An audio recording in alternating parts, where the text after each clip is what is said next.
Hello, everyone.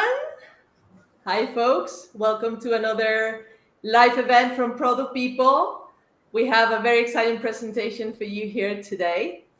My name is Almudena. I'm going to be your host today. You can see here in your screen, we have a little quiz for you.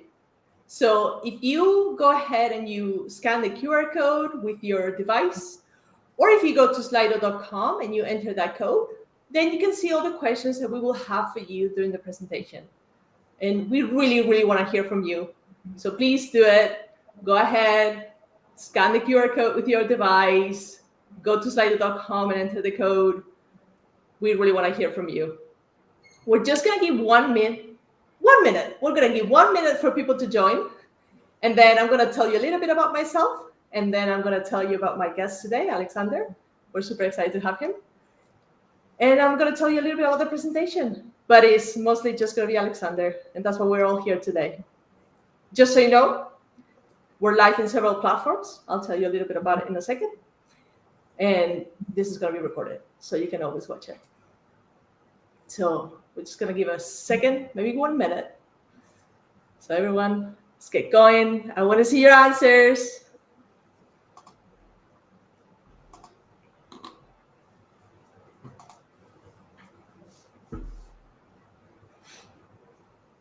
All right, folks. Well, I'm going to leave this up later as well, but we're just going to get started. So firstly, this is why we're here today. We're going to have this great talk with Alexander Blinov, who's the Chief Product Officer at Zendrop, and he's going to tell us how to build high-performance remote teams. But let me tell you something. This is not only great if you're remote. This is going to help you in any kind of setup that you have. So there's gonna be great learning lessons for anyone. And we are live on YouTube, we're live on LinkedIn, we're live on Twitch. You can find us in all of those platforms. And again, you don't have to join live. This is gonna be recorded for you. So, you can revisit it anytime. First, let me tell you a little bit about myself. My name is Almudena Bernardos. I'm a product management consultant at Product People. You can see some of my CV here. I have over 10 years in product management, growth, and localization. I actually build the localization teams at Airbnb and Squarespace.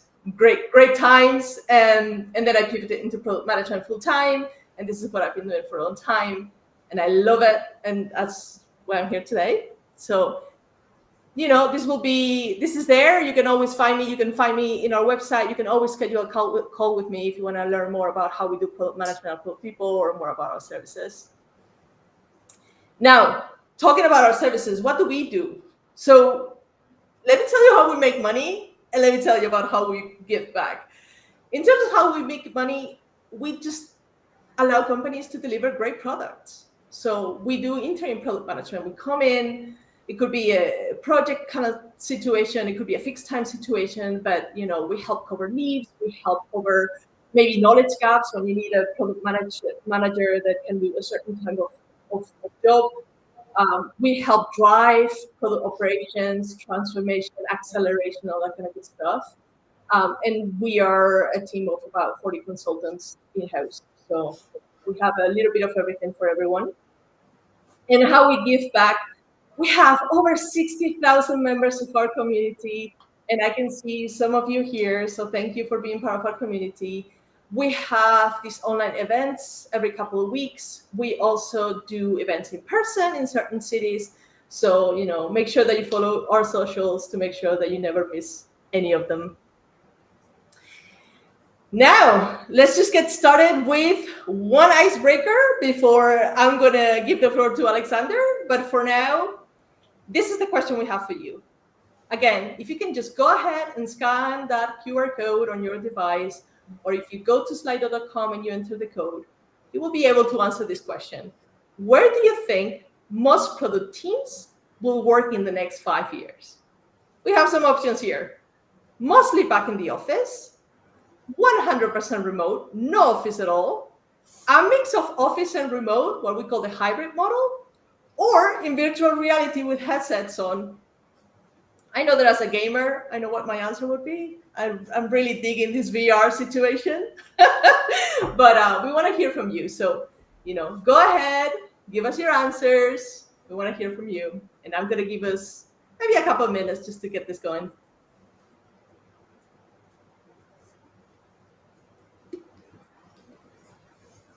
Alexander and I are very interested to hear from you. So please go ahead, make sure you provide an answer there.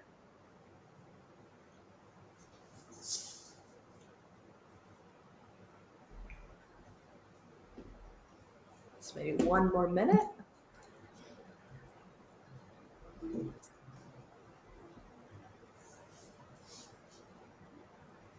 All right. We have 25% remote, fully remote. Love it. That's how we do things at Product People. And then we have 75% hybrid. Great stuff. This is what a lot of companies are doing, right? So thank you so much for your answers, folks.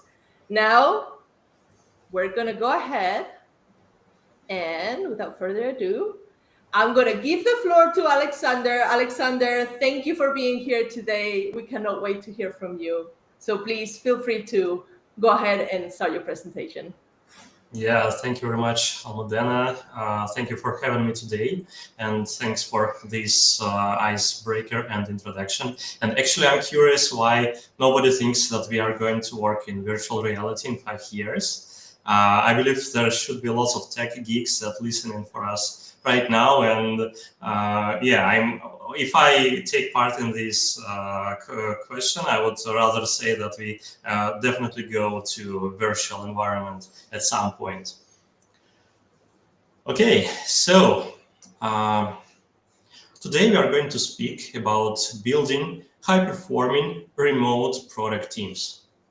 And I would say that the key words here, remote and high-performing product teams. So, couple of words about myself. My name is Alexander Blinov, or Alex Blinov.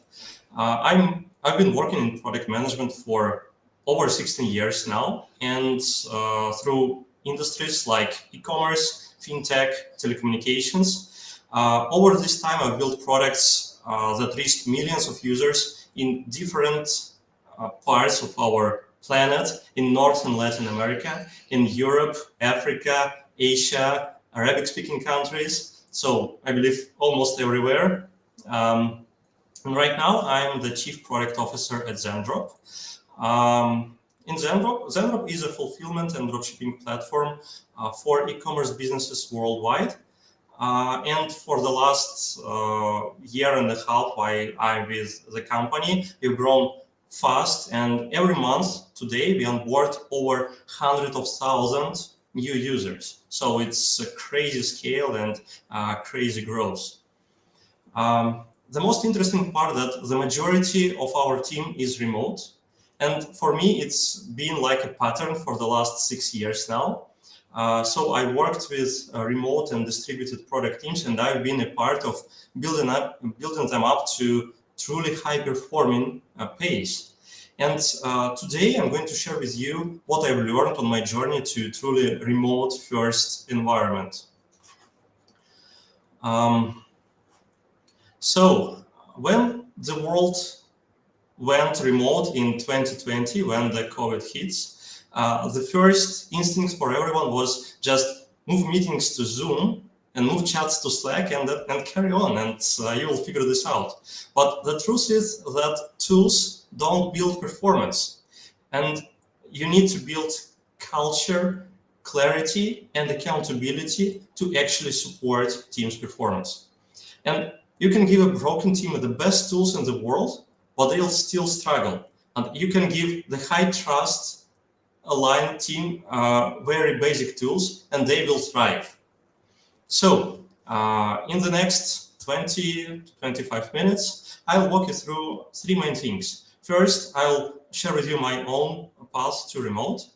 Next, I will share with you success factors, how a remote team can succeed.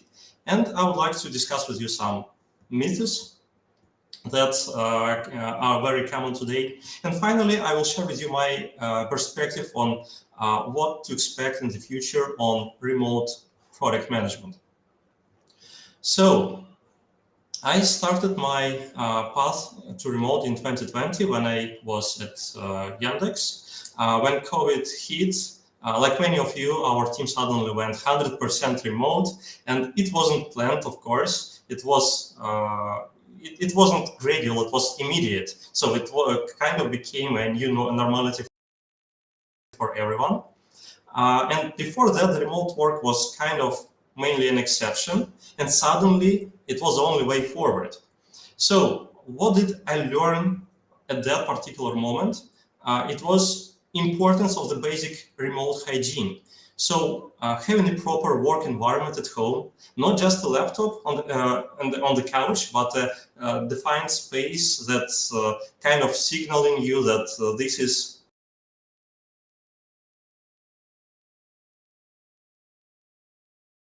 it is very important to learn how to switch between work and personal life. Boundaries blur and you feel like you're working all the time, which is not great for your well-being. It sounds pretty basic, but these small things, they actually made a difference between people who stayed effective and people who burned out while working remotely. So to me, the main lesson here is that remote work starts with designing the right environment. Without that, performance falls apart in the long term. Then I moved to, I continued my journey in another company that is called Osome. This is a tech accounting firm that operated in multiple markets, and that was a truly cross-border company. We worked on the markets like Singapore, Hong Kong, United Kingdom, and European Union. And there I discovered a bit more complex challenges. So first of all, time zones mattered and scheduling became complex. Sometimes meeting started early mornings and end up late nights, and it forced us to become flexible. And truth here that you need to be flexible if you work across multiple time zones. Also, another very interesting point to me that cultural differences showed up. What worked in one local office didn't always resonate in another, especially when we are dealing with completely different cultures like Asian culture, European culture, and so on. And it became clear that remote work isn't just about logistics, it's about empathy. So you need to recognize that not everyone thinks or works the way you do. And that is also very challenging when you go remotely, especially when you're working in multinational companies. And lesson number 2 for me was remote scaling means building flexibility and cultural awareness into the way teams work. My final stage in my journey when I went truly remote was when I joined GFI Software, which is a part of Crossover group of companies. Crossover is known for its remote-first culture, and it's a huge company, more than 5,000 people, and all of them are working remotely, and for the last at least 10 years, maybe more.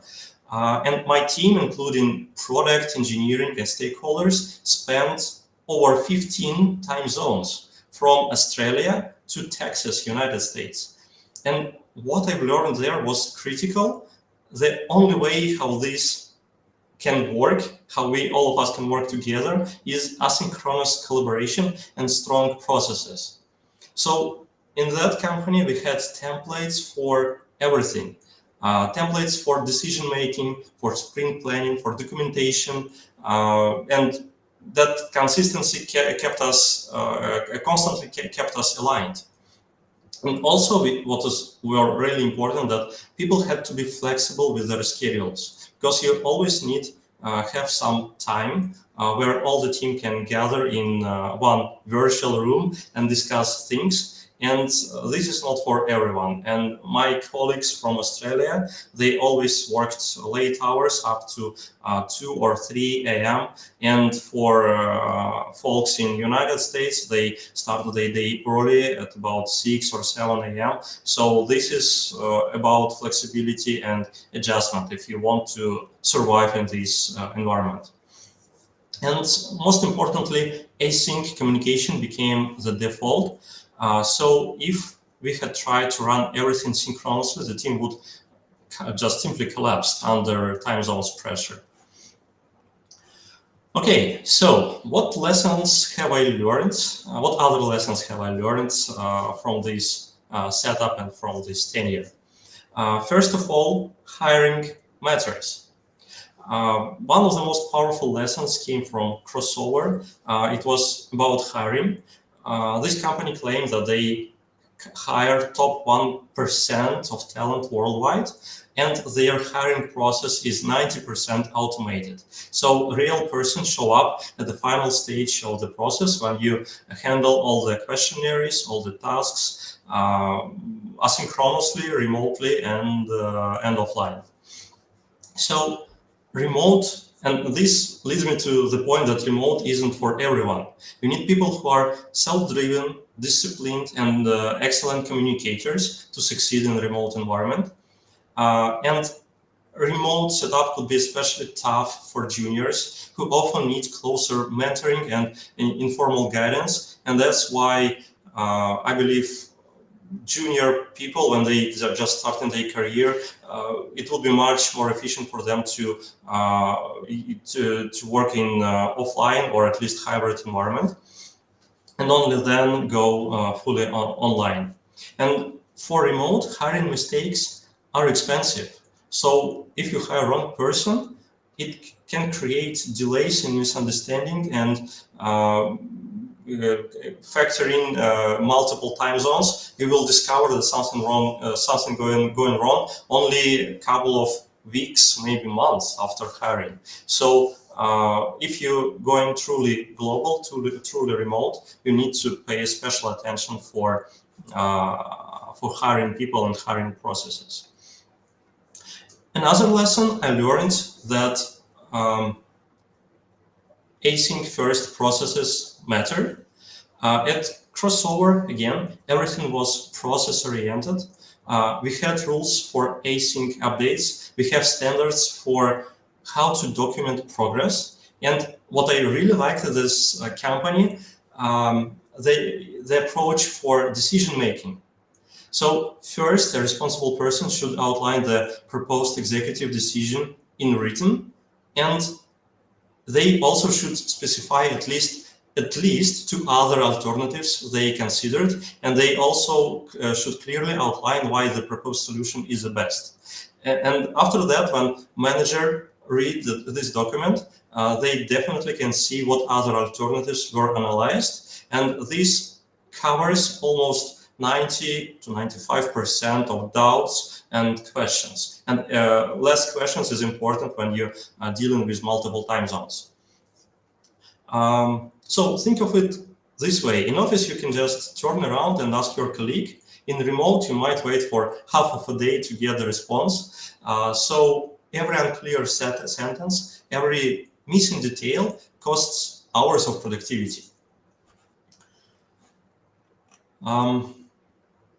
Another very interesting learning I experienced that cross-functional alignment is very important.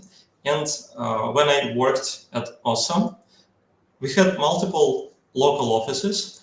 They were in different countries. And at some point, we realized that our company feels viewed differently from different offices. So, for example, in Europe, in our Europe environment, we were a fast-paced, fast-moving tech startup aiming to become a unicorn at some point.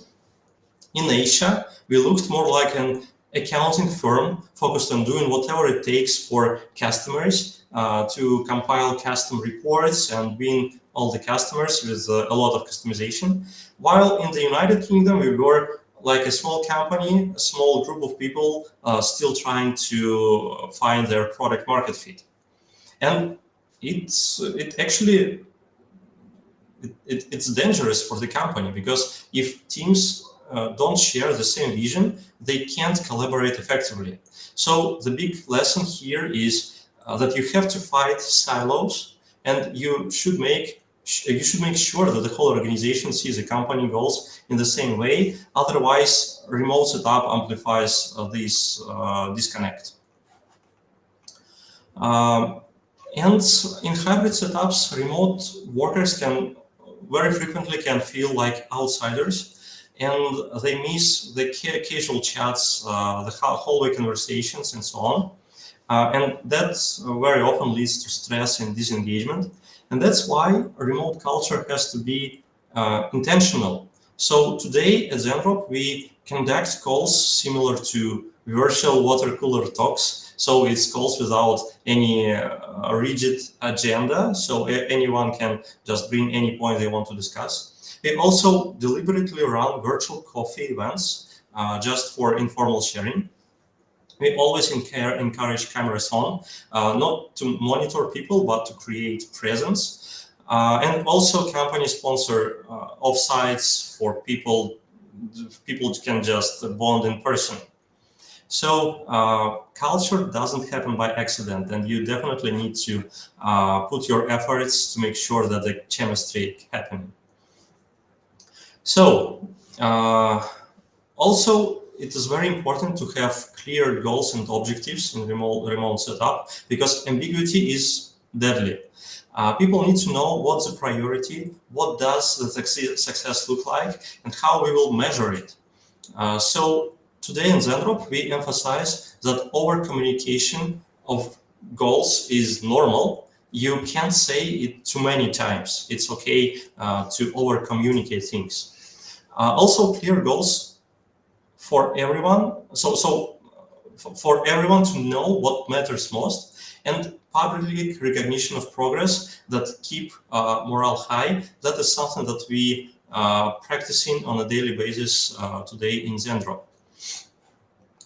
And also, from my perspective, for me as a manager, always it is important to make sure that people and employees are trusted by default. And it means that people should be managed based on outcomes, not based on the timetable and time schedule.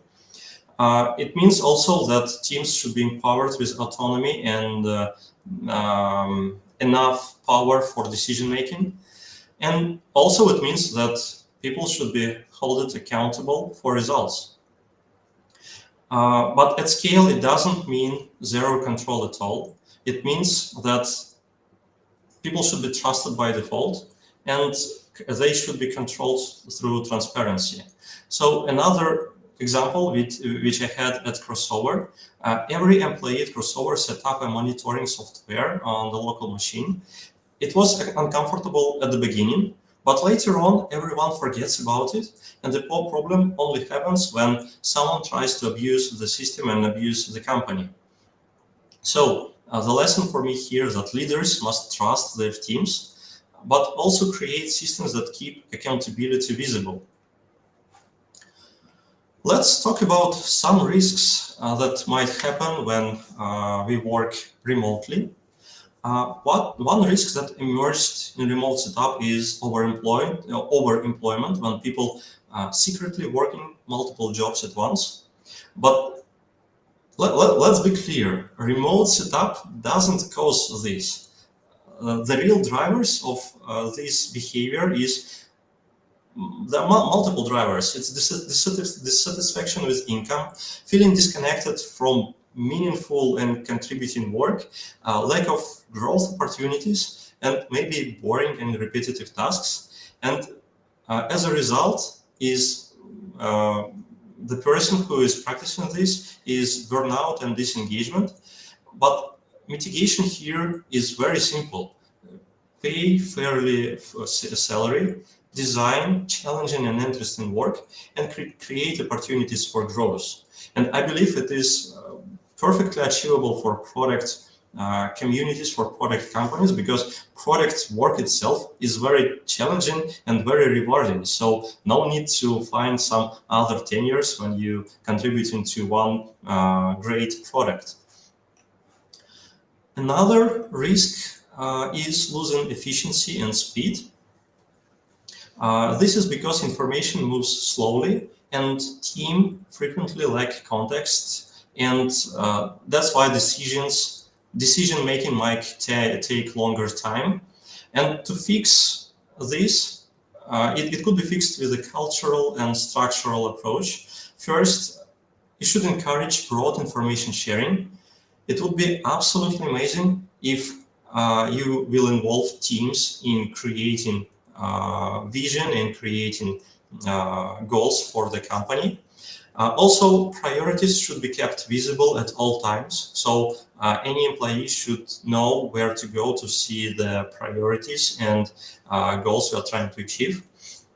And also, it's important to create async updates that keep everyone aligned.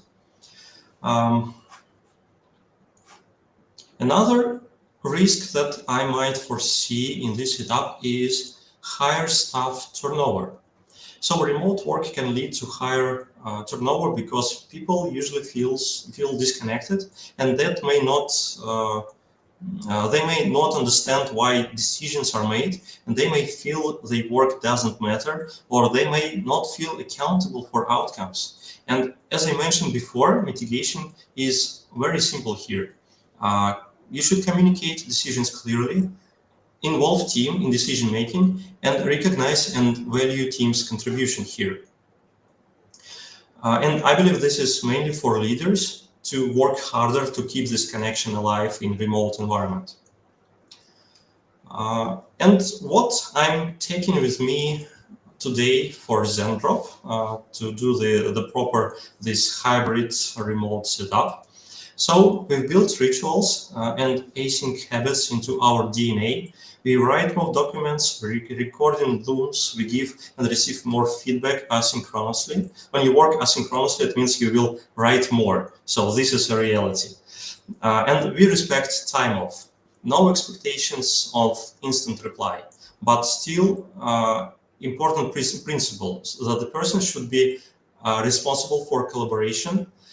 If you need someone's input, your job is to plan ahead, and it's not their responsibility to be online 24/7 to provide requested details for you.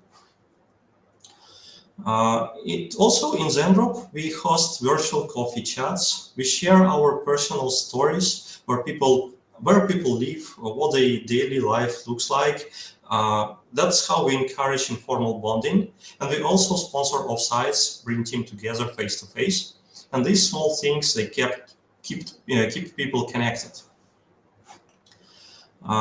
And also we transform time zone differences in our benefits. So in Zendrop, our designers are spread from Vietnam to Argentina, and it means that someone literally always is online, and our stakeholders can get answers almost anytime. And our customer-facing teams effectively provide 24/7 coverage, also by balancing shift changes and time zone differences. At Zendrop, we also build accountability as a part of our culture. So our vision and product goals are transparent for everyone. We have open sprint demo sessions where entire company can connect and see what are the results of our development sprint. And teams own their results. They also have the right to make mistakes. And I believe it is very important. It's if somebody makes a mistake, it's important to acknowledge it, but also it's important to acknowledge that they have a right to do a mistake here. And that's how teams feel ownership and performance actually following by this ownership. While we have a couple of more minutes, let's discuss some myths regarding remote work. First, very popular myth that anyone can work remotely. Many people just think they have a laptop, they have a Wi-Fi connection, so it should be easy. But remote work isn't about tools, it's about mindset and skills. So it always takes discipline, motivation, and self-organization to stay productive without someone looking over your shoulder. And communication is also critical here because most remote work happens in writing, and poor writing creates confusion and slows everything down. So work styles differ too. Some people thrive in autonomy, while others struggle without in-person cues. And also culture matters here. Remote-first teams rely on transparency and accountability, which not everyone is comfortable with. So unfortunately, not everyone can work remotely, and that's okay. And leaders should hire for remote readiness, not just for technical skills. Next myth. People are automatically more efficient when they work remotely. Unfortunately, not entirely correct, because distractions shift from the office to home and boundaries blur and people overwork and collaboration slows if async isn't designed well. And too many meetings or tools can also kill focus. So efficiency comes from clear goals and outcomes, not location, unfortunately. Another popular myth that work-life balance is better while working remotely. Remote doesn't guarantee this balance. With no commute, many start earlier, finish later, and take fewer breaks. And home distractions also fragment your focus. And the pressure to always be available causes burnout. It means that balance only comes with routines and limits. And work-life balance not guaranteed when you work remotely. Another big issue, another interesting myth that remote teams lack shared culture and collaboration. And culture isn't in the office as well. It's in values, in rituals, in shared behavior, and so on. And with tools like Notion, Mira, Figma, and other collaboration tools, collaboration becomes richer and more transparent, and diversity across time zones strengthens creativity as well. So, and it is proven by a lot of companies like Crossover or Zendrop that remote teams can be highly collaborative and deeply connected. And my final myth for today is that managers can't trust employees if they don't see them. So trust doesn't come from seeing people, especially seeing people at their desks. It comes from the results. With clear goals and async updates, managers can track progress without micromanaging people, and autonomy increases accountability. So the best remote-first companies thrive because they practice trust by default and control at scale. So let's sum it up. Let's pull together everything which we discussed. So to succeed in remote-first environment, you should hire for remote readiness, define clear goals and make sure people understand their ownership, manage by outcomes and not by hours, prioritize default async communication, create structured rituals, use tools wisely, not to overload people, make time zones part of the strategy, and build trust and culture intentionally. So high-performing remote product teams are designed and they are not discovered. So what to expect in future for remote team? My personal opinion that no virtual reality yet, but hybrid remote becomes a dominant model. Most companies will balance remote efficiency with occasional in-person connection. Also, we see a tremendous growth of AI and automation of processes. AI will handle routine tasks for us, and we should benefit from it. Also, global talent pools expands. So companies will hire worldwide and competition across candidates will increase, but it also will provide a better quality of hires and better quality of products. And final thing here is that employee wellness matters more and more. Mental health, connection, sustainable practices will be a core principle for everyone. So my final thought, which I would like to share with you, that the future of product teams won't be defined by where we sit, but by how we work together and what outcomes we deliver and what products we build. Thank you all for spending this half an hour with me. If you would like to continue this discussion, feel free to connect with me on LinkedIn. And yeah, I would be more than happy to answer your questions or discuss some topics. Thank you, Alexander. What a great talk. And I think I can speak for everyone here when I say there's nuggets for all kinds of models, right? When it comes to communication, when it comes to time zones, when it comes to the fact that even nowadays, even if you work in an office, you work with someone else, in an office on the other side of the world. So I think we all got fantastic findings here. So everyone, thank Alexander. You can find him on LinkedIn. Feel free to connect. What we're going to do now is we're going to take your questions. So you see my screen there. Please, if you have a device, get that camera going, scan that QR code. We're going to let Alexander drink some water. This was intensive. If you prefer, if you're in your desktop and you want to go to slido.com, you can just use that code. And please submit your questions. We still have lots of time. And yeah, we look forward to all of your questions.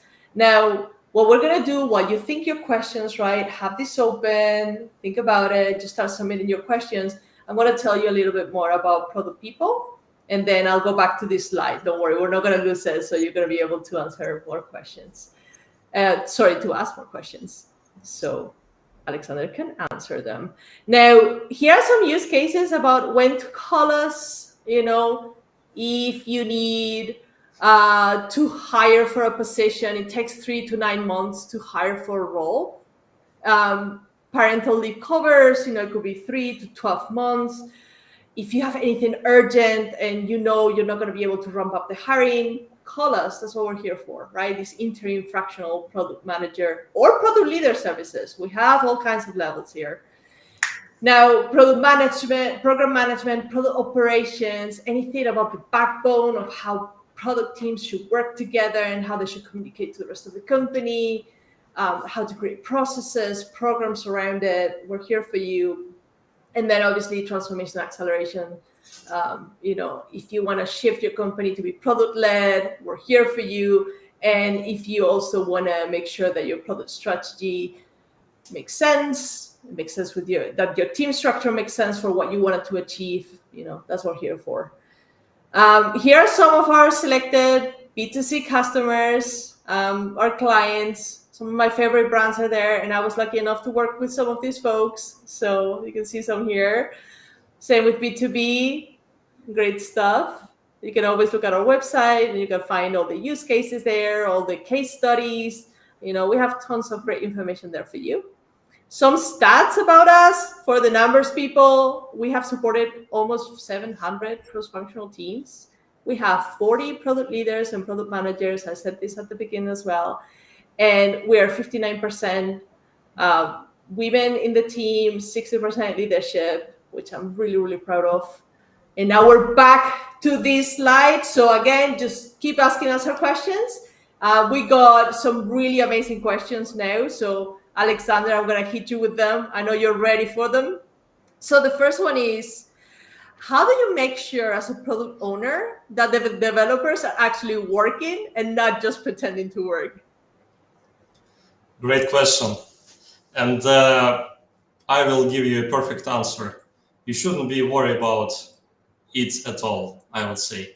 Let developers do their work and do not control if they are actually working or not. Control the outcomes of what they deliver. So for product manager, the perfect tool of control the team's progress is what we usually do.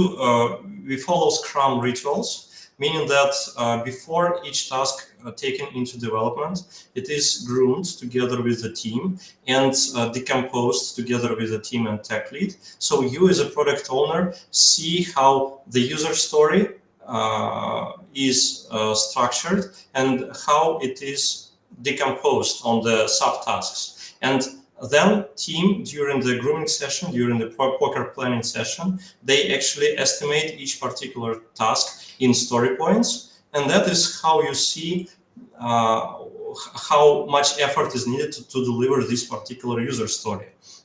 And according to understanding the velocity of your team, you understand what is the capacity of your current sprint. And if you prioritize this task to the sprint, you will understand whether the team delivered it or not. So you don't need to stay behind the shoulder of the developers and see how they write in the code lines. You don't need to do it, but you need to ask for the deliverables and the actual result as a result of the sprint. Yeah, trust people, but also trust the numbers and trust the outcomes, right, Alexander? Exactly. Great stuff. Awesome. Actually, related to that, you mentioned Scrum rituals, right? And Agile in general. We have a question here that I think is super interesting because I am in this situation. Do you do daily stand-ups for a global team with different time zones, or how do you go about it? We split the global team into multiple different teams. And these teams, they have internal stand-ups on the daily basis. And our teams, at least product teams, they are, again, we are following a classical two-pizza team setup. So from 5 to 8 people on the team. And they have internal stand-ups. They follow it on a daily basis. But we do not have a global daily stand-ups for everyone. All right. Yeah. Preserving the sanity of our Australian friends, right? Awesome. All right. Talking about results, we're talking about outcomes and metrics. If the teams own their results, how do you handle cross-team dependencies when you're remote and distributed? I encourage these dependencies. It's always great when multiple teams have shared goals and have to contribute in a shared and common result. And these teams need.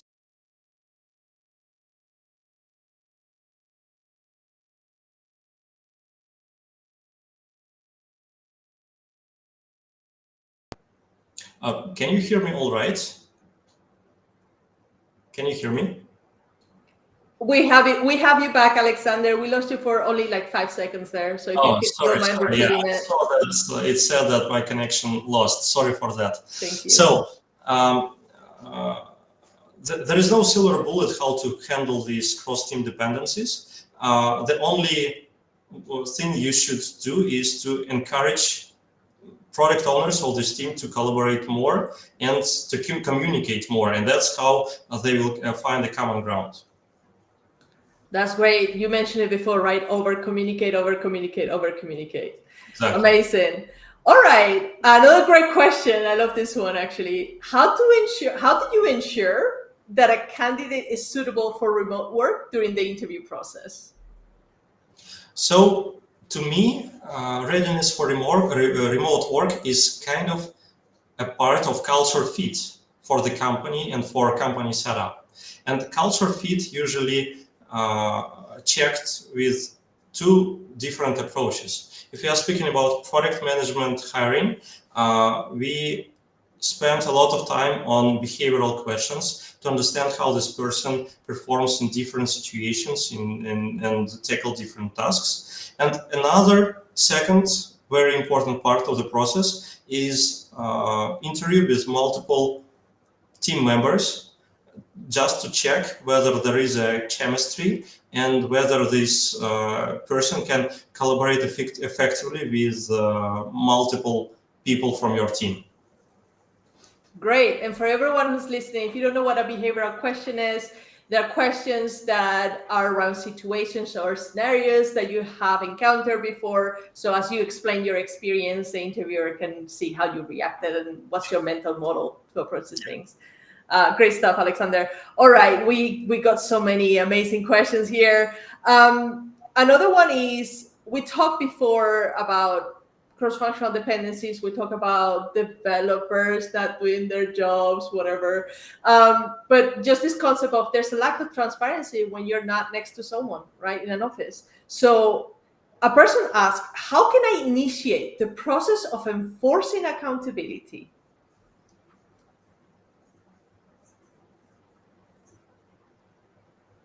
That's a very good question. And I believe accountability is not something that should be enforced. It should be like in DNA. So when you want to push accountability towards your teammate, start with yourself. So you, especially if you as a leader, you should be accountable yourself. You should be accountable for your results and deliverables, and lead by your personal example. So I would say that accountability should be part of a culture that drives by leadership, and leadership, leaders of the company should be accountable on their level. And after that, it would be visible for everyone and all other employees. Absolutely. I think, in my experience, culture are the behaviors that you reward and the behaviors you punish, right? And when there's a culture of accountability and ownership, it cascades down. So, the all lead by example. Great stuff. Now, I love this question because I think we can all relate. All of us who are very curious people can relate to this one. How do you help people who procrastinate? That's a great one. So I briefly touched these practices in my slides previously. Like human connection, always very helpful for a person.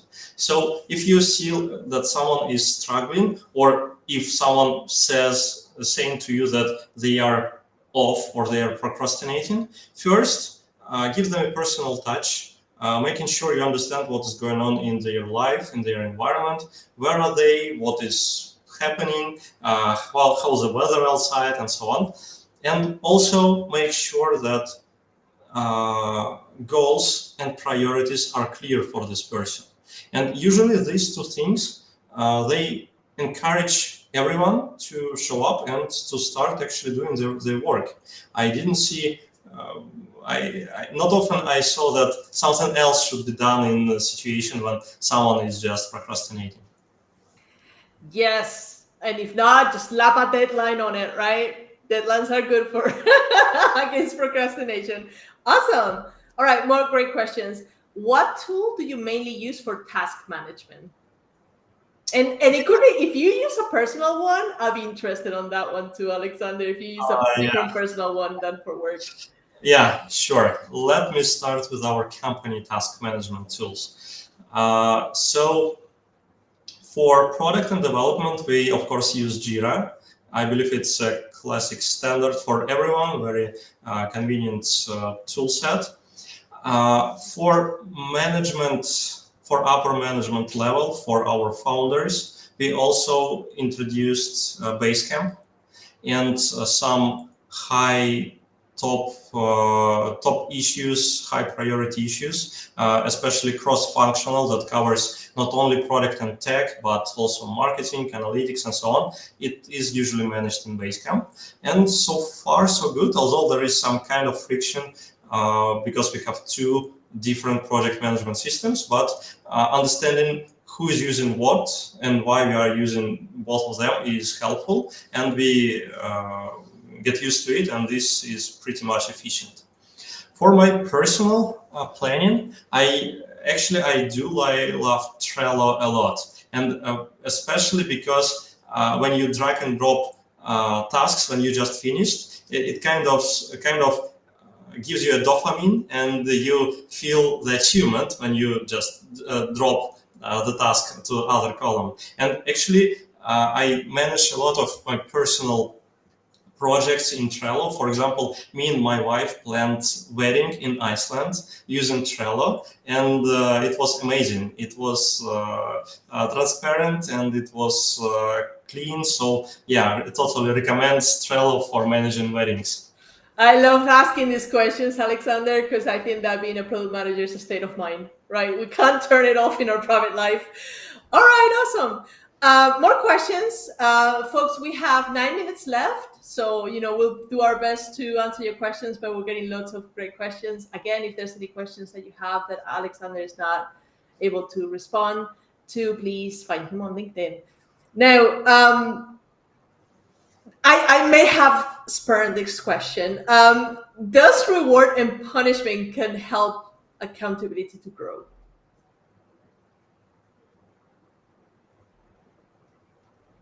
I would say not entirely. I would say that accountability is something that fostered internally. It's the way how person behaves and acts in different situations. So of course you can encourage people to be more accountable by providing rewards, but it's kind of a setting of example and desired behavior model inside your organization. But if person is not this type of person that is accountable for the words and for the deliverables, this person likely wouldn't be able to show it in business and in work environment. All right, great stuff. And just remember, folks, Alexander talked before, if you want to rewind, he talked before about how to check this out in the interview process. So accountability and ownership is something you can definitely look for through the interview process. Awesome. All right, more questions. What are the biggest, most common and critical problems affecting performance during remote in this remote world? From my perspective, it's always misalignment. And that's why I'm saying that over communication simply does not exist in this remote world. It's always a common situation when people meet, discuss things, go off the meeting and get distracted, do some other stuff, and they have a perception of the results in a different way. That's why it's a good practice to write memos of these calls. And now with while we are in AI era, it's a good practice to use some AI helpers that summarize meetings for you and send the notes for everyone. So to me, yeah, misalignment is the biggest problem. All right. And the medicine is over communication. Love it. All right. We may have our last question here, Alexander. One of our attendees said, all of us who hired for remote work, we have failures with the hiring process, or we didn't hire the right person. Could you share some epic fails or some tough challenges related to hiring for remote jobs and working with remote employees? Actually, I had several fails while hiring in Crossover, and they are, although the candidates were amazing, they were talented and high skilled. They tried to abuse the system, and they unfortunately didn't deliver result. And our monitoring tool also noticed that they are not fulfilling the hours they intended to fulfill, and they use some software that imitate the movements, the keystrokes and mouse movements over the screen, and they kind of was not sitting behind the desktop at that moment. So it was catched with monitoring software, and unfortunately, according to company policies, we let go of these people. My goodness. And with the advent of AI, I bet we're going to see more of these kind of tools and strategies to pretend you're working, right? Yeah. All right, Alexander, thank you so much for your time. And everyone, please make sure that you connect with Alexander, that you ask him your questions.